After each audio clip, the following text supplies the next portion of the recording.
Same. I've done it. It's like you work so hard on one thing, and then like you said, you see like this other thing, and you're like, oh hey, I can do that, and then you totally drop what you're working on, and you put all the time and effort in to go chase on something else, and then a little while later, there's another thing. So you really just are going in circles, getting nothing accomplished, and you could have been many times a lot further along if you would have just stuck with your original thing. Yeah.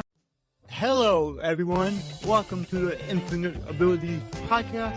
I am your host, Nick Yerhart, and we are here to encourage each other to find our own unique abilities. Let's go. All right, so today we have Mike, and this guy's story is truly amazing, and he's doing a lot of work to help a lot of people. So I'm truly thankful that Mike is here today, and well, let's get going. So Mike, can you tell us a little bit about yourself? Sure. So yeah, my name's Mike Van Pelt. A lot of people call me MVP because, believe it or not, that's those are my initials. And I always laugh about it because I love to sit here and tell you that my parents knew that, but they didn't. My two younger brothers are named Mark and Matt, so we're all MVPs, and basically it's just biblical. Is really all it is. Mike, Matt. That's awesome. Mike, Matt, and, Mark and Matt. So we're all biblical, but so most people know me as MVP, or they call me that. And so I founded True Man Life Coaching. So I'm a Christian men's life coach. So I really like working with men because I'll share a little bit more about my story and why that is the case. And so along with that, we started the podcast, True Man Podcast. And as you know, having your own podcast, a podcast is just a great medium for guys to listen. And the whole point of the podcast really is to help men, better fathers, better dads, better husbands, just overall better men. And so that's really the whole premise of the podcast.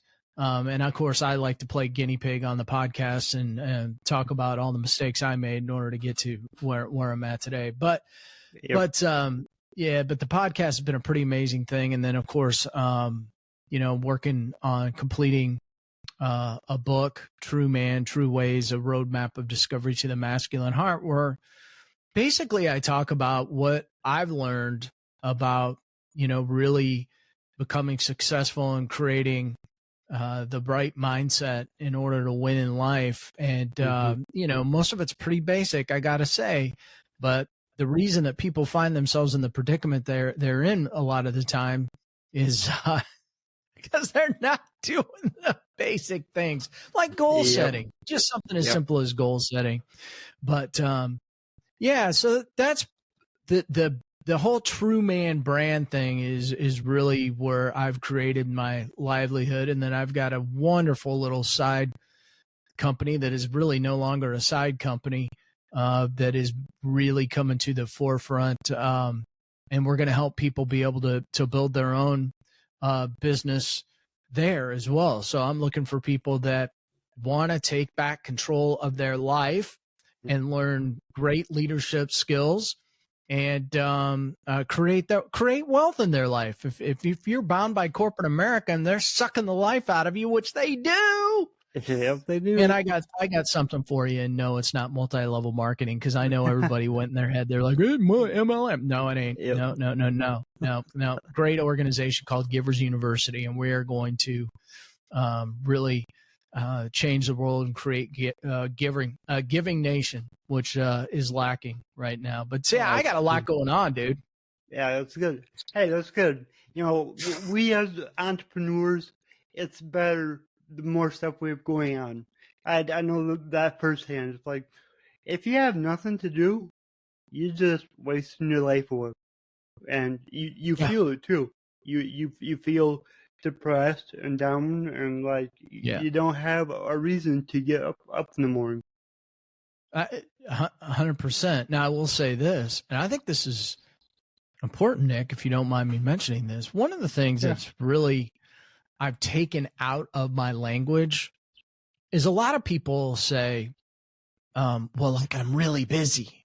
I'm really busy. Yeah. This whole idea around busyness. I got to say, I don't do business with anybody that's busy. And if somebody, says to me that I'm busy, I usually start asking them a lot of questions because busyness is not good. You need to be productive. Yep. Productive. I thought that's where you're going. Yeah, productive. Yep. And so you need to be using a calendar. You need to be maybe blocking time. There is I've found that people that are busy are not successful because they're doing 20 things at once and their hair's on fire and they're not getting anything done. Yep. And so one of the things I think I talk a lot about with guys is how can you be more productive? How can you be more present with your calendar so that your calendar doesn't control you? You control your calendar. And I think that that's critically important, especially in the entrepreneur world, because I've been guilty of this. I don't know about you, Nick, if you've been guilty of this, but that next shiny object comes at you and all of a sudden, that could change everything. And you go running to it. Yeah. You go running to it because you don't know your why or you don't know your purpose. And you're like, oh man, that could change everything. And, sometimes you got to pump the brake a little bit and use some discernment on that. And I've had to learn that the hard way. So I'm not pointing fingers. Same. I've done it. It's like you work so hard on one thing, and then like you said, you see like this other thing. You're like, oh hey, I can do that, and then you totally drop what you're working on, and you put all the time and effort in to go chase on something else, and then a little while later, there's another thing. So you really just are going in circles, getting nothing accomplished, and you could have been many times a lot further along if you would have just stuck with your original thing, kept working on it, and just get it done. I think where that becomes important, and this is what I talk a lot about with guys too, we're fix-it guy. I mean, guys are like fix-it people. Like they think we can fix everything, and fixing things is not always good. And it really, you're in your head if you're fixing things. And I think the whole goal, and this is what guys need to do work on, is I commonly say, I help guys get out of their head and into their heart. So, in order to make good business decisions, Nick, as you know, you can't overthink things. How are you feeling? How is the person that's saying they can help me right now? Are they saying the right things? Am I feeling it in my heart, in my gut? How is this person treating me? Are they telling me? Because here's what's happened to me a lot. People tell me everything I'm doing wrong. And what's funny about that is everybody has an opinion on it. So if I listen to all that, well, I mean, I'm never going to be any good at anything. And so, and I've gone both ways on this, man. I now have some people around me, and it's a small window. It's about 4 or 5 people. And if I have to go outside that window, I check in with those 4 or 5 people. Here's what I'm hearing. Here's the scuttlebutt on the street. What do you think about that? And I think as entrepreneurs, one of the more important things that we can do, and if it's a men's coach, it's a men's coach. If it's a business coach or a mentor or something, you have to have a check-in buddy, man. You got to have a wingman, because if not, you'll jump at everything. And sometimes you need to be able to go back to people and say, I'm kind of thinking this way, but I don't know. What do you think? And then work your way through it and really discern what's going on and think through it with your heart. And that's true of relationships too, not just business. And so I talk a lot about, hey, let's pump the brake. Let's pause for a second, because we live in a world where everybody wants everything now. And I can tell you, that's for sure, it doesn't work that way most of the time. No. The only time something works now is if you're in the fast food line. Yeah. And so we have to be careful with this. And I call it this fast food culture that we're in, that everything that you get happens now. You get immediate, everybody's looking for that immediate gratification, that dopamine hit that hits your brain and fixes everything. And yeah. I want to tell you so badly that works. It just, most of the time, no. You know, and like, I know what you're talking about. You know, I've tried so many things in my business thinking I'm going to look like a overnight success. It doesn't work like that. So now I'm playing the long game. Like, I'm doing things that are setting up my future, not the now. Like, let's just keep building the brand, keep getting out there in front of more people, keep networking, you know, just keep building that, because then over time, the success will come, you know, and success looks different for all of us. So it's just, you know, do what you want, do what feels right to you, help people, and then you will be rewarded at some point. You know, I agree. My mentor at Grant Cardone, he says, yeah, I was an overnight success, and it took 25 years. You know, so it's like, you know, that's his little joke. He's like, yeah, my overnight success was 25 years. So it's like, people gotta keep that in mind, and that goes along with, like, when you want to give up. When you really feel like giving up on your business or anything, that's when you should push even harder and not give up. Yeah, and I think I'll tell a little bit about my personal story, because I think it's along that lines. It is. You know, I really spent a good portion of my career in sales, and really the funny part about that was, when I was young, people would say, "Man, you're a pretty good talker. You should be in sales." Interestingly enough, what I now know is sales doesn't really have anything to do with talking, but it has a heck of a lot to do with listening. And so, but it's funny what you hear, right? So all of a sudden, if I'm talking, that makes me a good salesperson, and it really didn't at all. But what's interesting about that was that as I began to grow into my career, I really wasn't doing anything that I was passionate about. And this goes back to the heart. I wasn't doing anything that I was passionate about. I was just doing, right? All I cared about was, they told me to go hit a quota, and I got to go hit it, or they're going to fire me. And I've been on the short end of that stick, you know, a number of times. But, you know, it really wasn't until we had young kids, and my wife had been a very successful professional, and I was doing some stuff in the insurance and financial services market. And I went to a training, leadership development, and I always had an aptitude for leadership. I wanted to know what made a CEO tick, what made the great coaches of our today winners. Why, you know, I always loved all my teachers. I was always, you know, wanted to be the guy in the front of the room. And so I went through this leadership development course, and I said, man, hon, I don't know what it is I want to do, but I want more of that. I want more of that.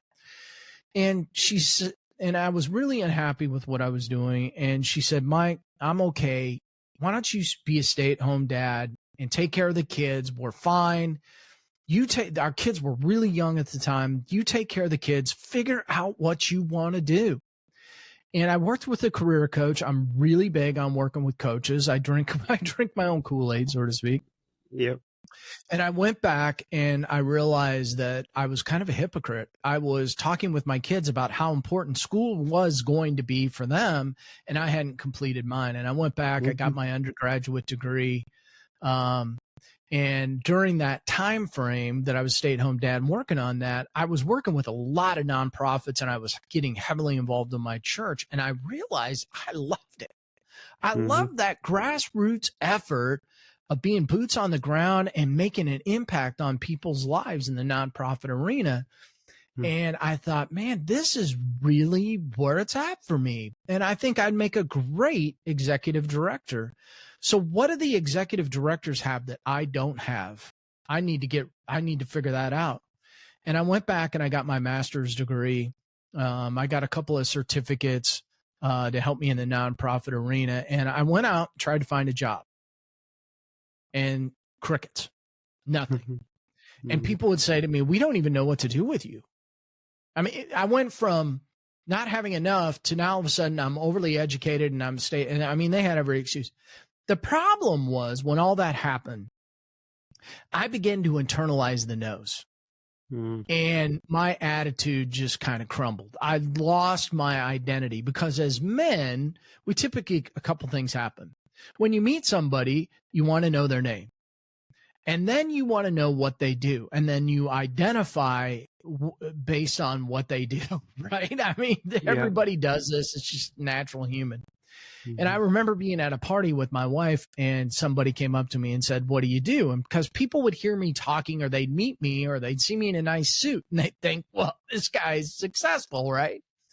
And, I remember this guy asking me, what do you do? And I remember just standing there because at that point I was so hurt by all the no's that I was getting that I couldn't say anything. And my wife jumped in there and I remember thinking to myself, wow, this is a real problem. I'm lost. I'm just lost. And I really took some time to think about it. And I decided, well, you know what? I've got the knowledge, skills, and ability. The only person stopping me is me. And I thought, well, I'm going to do some business consulting. And I started down that path. And I met a guy at a networking event and we decided, hey, well, let's start our own networking event. And it turned into our men's small group. And it's in that men's small group that my life began to change. Now, I'd always been a Christian, but I didn't know intimacy with Christ. I didn't know it existed. I didn't know. And I went to a retreat one weekend, a men's retreat with 300 guys. And the camp director got up in front and said, we're going to play 3 worship songs today. And I want you to hear these songs as if God is singing them to you. And I played a Josh Groban song called You Are Loved. And in that moment, I heard God say to me, I want an intimate relationship with you. You are my beloved son. And my world changed. I mean, in that moment, I almost fell to the ground. And then I looked around and I'm like, where do all these guys go when this is over? Like, what do they do? What if they just had an experience like I did? Where do they go? What do they do? And I really started thinking about that. And the funny part of it is I had a game plan heading into 2020. It's just that COVID had a bigger game plan than I did. And the world kind of shut down. My wife, her position was eliminated. And then we had to pick up and move. I'm just outside of Atlanta, Georgia now. Now everything worked out. Here I am talking to you. We got the podcast started, got the coaching going, and ultimately we figured it out. But there were some pretty low moments in there. But what has happened to me over the last 5.5 years is that relationship shift with that knowing that Jesus really has me and that everything's going to be okay and that I can take my hand off the steering wheel a little bit and trust that he's got this, my world shifted. Everything changed. I went from not being able to even say what I was to being, 3-time international best-selling author. I got my own personal book coming out. I got a podcast going on. I'm coaching, and I've got a couple of businesses now. And, when somebody says to me, well, what happened outside of you doing the work and taking a hard look in the mirror? Yeah, all that happened. But my relationship with Christ changed. And I realized that I can do a lot of things, but I can't do anything without him. And it really is the pivotal thing that changed everything for me and got me to, where I am today. And I'm grateful for that. And that's why I call myself a Christian men's coach, because truthfully, I don't know how we talk about goals and vision and purpose. I just see God in all of it, Mm-hmm. Yeah.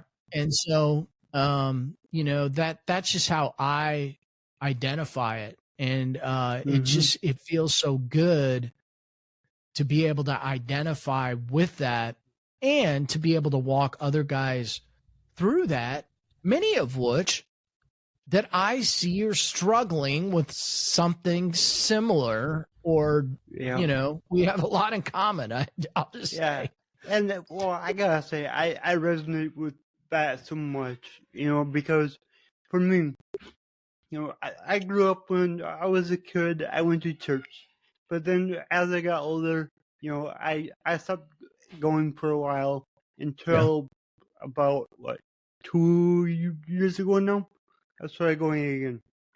And, I had already been on my self-improvement journey. I had already been following, the greats like Greg Cardone and, hearing the language of success and what it takes and all that. Well, then, when I started to go to church, I was hearing the same thing in church. I was like, wow, this is remarkable. And, that was like my calling, I guess, was just, I just kept going to church, kept going, and then I got baptized, last February again, and, I just keep going, keep studying, because it's like incredible how everything aligns, with success, relationships. All the answers are in the Bible. They're all there. Yeah. All of them. Yeah. So it's like, it's 100% true. And everything I do, I try to check in with Scripture. Where does that land in Scripture? So in other words, if I'm talking about, and I have this on my website, if I'm talking about identity or truth or vision or purpose or confidence or shame or anger, I just don't rattle those things off for the sake of rattling them off. I go back into the Bible and say, okay, what does Scripture say about this? What can I learn about these things that is happening in the Bible? And, sometimes the Bible doesn't necessarily mention a specific word, but more times than not, it circles back to something very, very similar that we really have to pay attention to. And it's amazing to me. I'll just give you a couple of really good words. Patience and perseverance are in the Bible all over the place. But like I was saying earlier, very few of us have patience or perseverance at this point. We want an answer, and we want it now. And God's will does not work that way, typically. And, my life experiences. So with Givers University, here's what's interesting.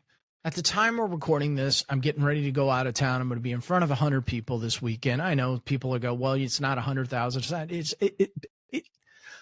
The point is, I'm going to be in front of a group of people this week.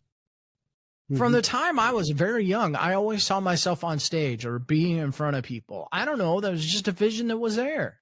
Why? I don't, And so in 1985, I've got a letter. I keep it right here on my desk. In 1985, I was in a general business class at my high school, and the teacher had us we had to write a paper on what we wanted to do when we grew up.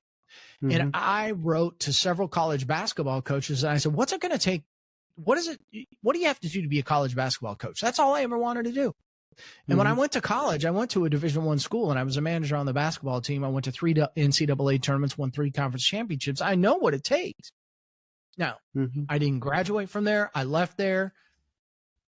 sometimes you take the curvy road rather than the straight road, right? Yep. But the point of it is that in 1985, I wrote letters to coaches asking them what it took to be a coach.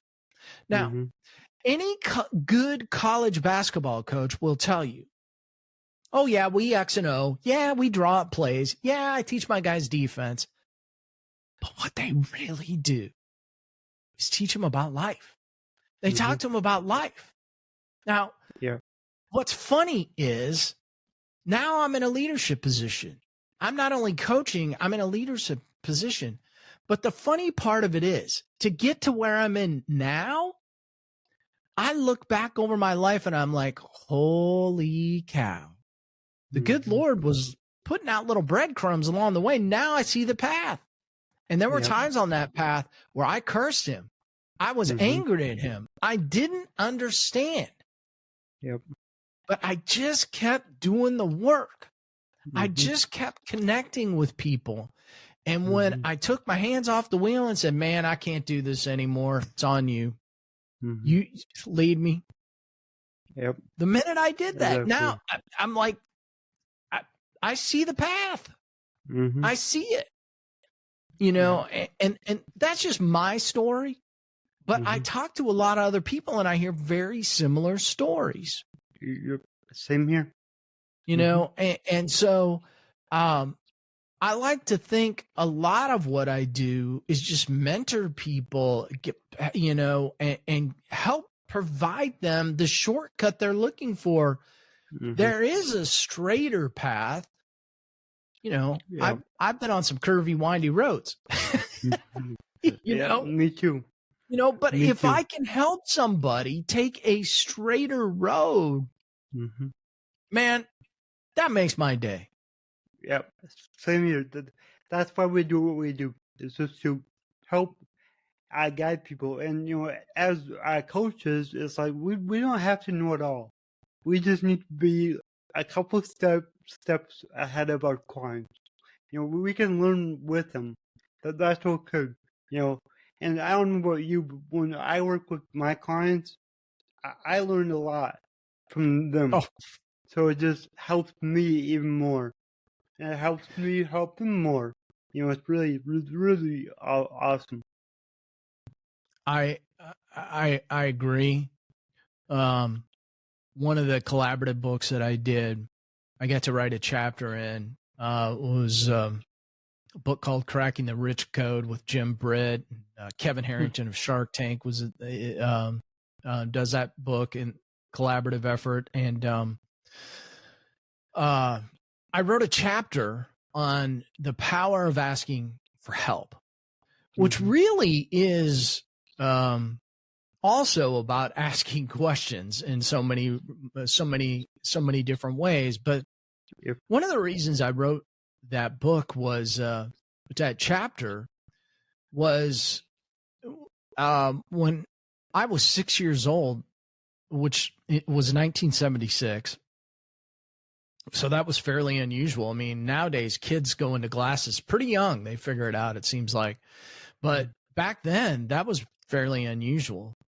And I had a lazy eye, I had astigmatism. So that's when your eyes kind of go cross-eyed. The muscles haven't developed in one or both your eyes, and they kind of go cross-eyed. And so I started wearing glasses in 1976. And I was a little bit introverted. And an interesting thing happened. As you might imagine, there was a few, you get a little bullied, right? Sometimes, hey, 4 eyes, right? I mean, you're gonna get a little of that. But here's an interesting thing that happened to me. And I guess it's just the way I internalize things. I don't know. I mean, it was like some people would say to me, man, look, you got glasses. You're a smart looking kid. You must be smart. You wear glasses. Now that's a stereotype too. Yeah. So here's what happened. I stopped asking questions because you can't ask questions if you wear glasses and everybody thinks you're smart. And since I was introverted, it was a very easy thing for me to do.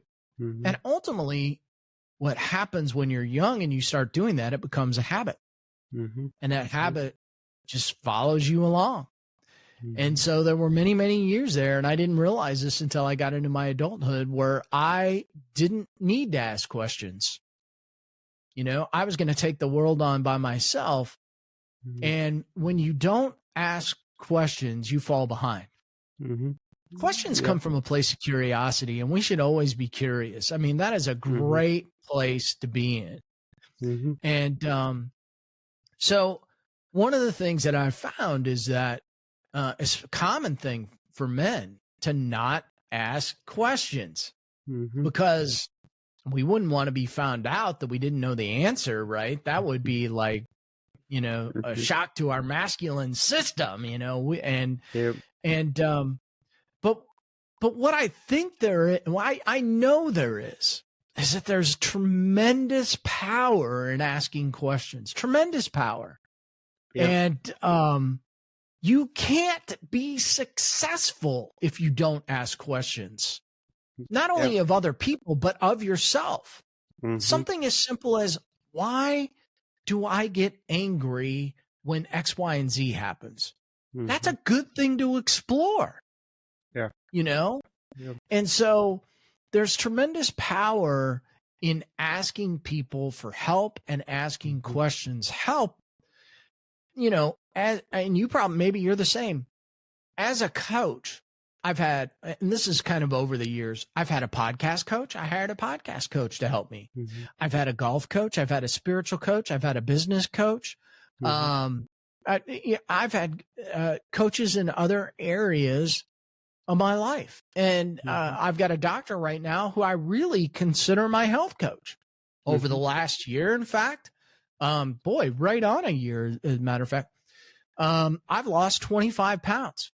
And I'm really in some of the best health that I've been in, probably in prior to getting married. And there are a number of reasons why I went down that road, and there's certain things that I'm doing to help me with that. But that was something that I wanted to take on because, and this, Nick, because you get up in front of people. Takes a lot of energy. It takes, people buy into the passion. They buy into the enthusiasm. And, I'm a pretty enthusiastic person, and it requires a lot of energy. And I love that energy. And, I felt like, I'm 54 now, that, in my middle 50s, I was starting to slip a little bit, and I didn't like it. I didn't like it. And so, I've done a lot of work in it, but I got to say, asking for help from my doctor and asking the questions helped me do that. And I think that's something that we need to be cognizant of, not just as entrepreneurs. Yes, that's very important, but just as people in general, we need to be, it's good to be curious. Yep. I definitely agree with that. It is good to be curious and ask questions. It will help you a lot. So, how can people reach out to you? Yeah, absolutely. Well, you can always go to my website, truemanlifecoaching.com. And I encourage people to reach out to me. My email is pretty simple, Mike@truemanlifecoaching.com. You can find my podcast on the website, blog, all that fun stuff. And I gotta say, and I make this offer to a lot of people. I wish more people would take me up on it, truthfully. If there's something going on in your life, put your shame aside, put your fear aside. I offer everybody a free initial call.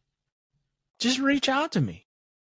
We're going to be doing some group stuff in the future. Probably in 2025, I'm going to start doing some more group stuff because I think that men really learn from each other in a great way. And we'll probably do that online and do some with the maybe do something that coincides with the book launch in the spring of 2025. But and the book's out there on my website too for pre-sale. True Man, True Ways, a Roadmap of Discovery to the Masculine Heart. So, and I'm really excited about that. I think that's gonna launch some opportunities for me to get out and do some more speaking and really connecting with men.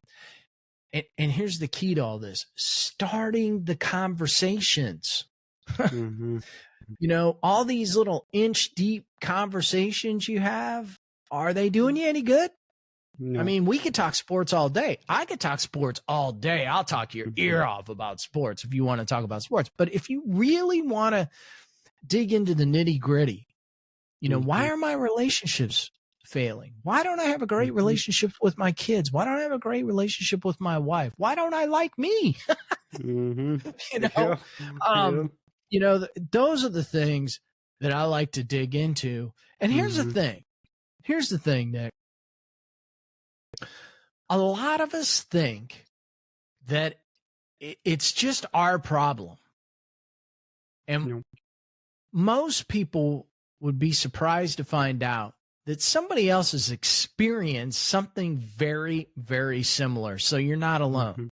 And that's an important thing, because when we feel alone, we isolate ourselves, and then we don't take action on ourselves. It's a bad combination, and I don't recommend it. So anyway, I said a lot to say, hey, if you'd like somebody to talk with about this, you know, I offer a free initial consultation, and just reach out to me. I'd be happy to talk with you. Awesome. Thank you so much. And then I got one more question for you. And that is, my slogan is, your abilities are infinite. Well, what does that mean to you? Your abilities are infamous? Infinite. Infinite. Yeah. It means that you can do anything that you set your mind to. You're limitless in what you want to dream about and what you can do. And it's just a matter of taking action. And it's as simple as this. That is a simple decision you make, to be in action and to move forward and to push away your fears and doubts and the things that other people are saying, because some of those people don't want to see you successful. So don't listen to those people. Get around givers and not takers, and get around people that are like-minded, that want to help you succeed. Yep. I think that is key. Get around people that are like-minded. Yep. 100%. I agree. All right, Mike, this was really great. Thank you so much. Thanks, Nick. Enjoyed it. If you enjoyed this show, please go ahead and share it on your Instagram story and tag me here, the Nick Yerhart. Also, go ahead and share it anywhere else that you see fit, because the only way that I can grow this is by you guys sharing it. I don't sell anything on here. I don't have any sponsors, so let's just get it out there by word of mouth and help more people. Alright, everyone, remember, your abilities are infinite.